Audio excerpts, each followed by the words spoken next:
नीलम गोऱ्हेंनी उद्धव ठाकरेंवर खळबळजनक आरोप केल्यानंतर राज्यातलं राजकारण चांगलंच तापलंय। मात्र याच नीलम गोऱ्हेंवर टीका करताना ठाकरे गटाचे खासदार संजय राऊतांची जीभ घसरली आहे। नीलम गोऱ्हे या विश्वासघातकी असल्याचा आरोप संजय राऊतांनी केलाय। तसंच लक्षवेधी घ्यायला आणि पुण्यातल्या उमेदवारीसाठी किती पैसे घेतले असा सवालही राऊतांनी गोऱ्हेंना केलाय।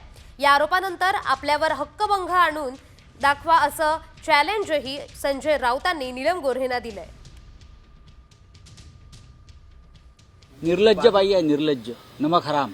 तुमची लायकी नसताना 4 वेळा काय तुमचं कर्तृत्व होतं? माझ्या कर्तृत्वावरती मला बाळासाहेबांनी आमदार, तुम्हाला बाळासाहेबांनी आमदार केलं नाही। मी परत सांगतो, अशा घाणेरड्या लोकांना बाळासाहेब आमदार करत नाही। कसला हक्कभंग? खरं म्हणजे महाराष्ट्राने या बाईवरती हक्कभंग आणला पाहिजे। विश्वासघातकी बाई,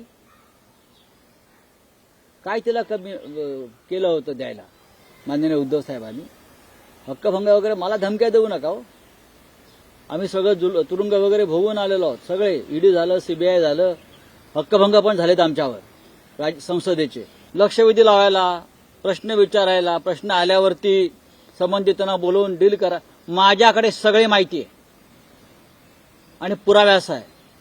ते हक्कभंग आणा, काय तुमचा हक्कभंग वगैरे आणा।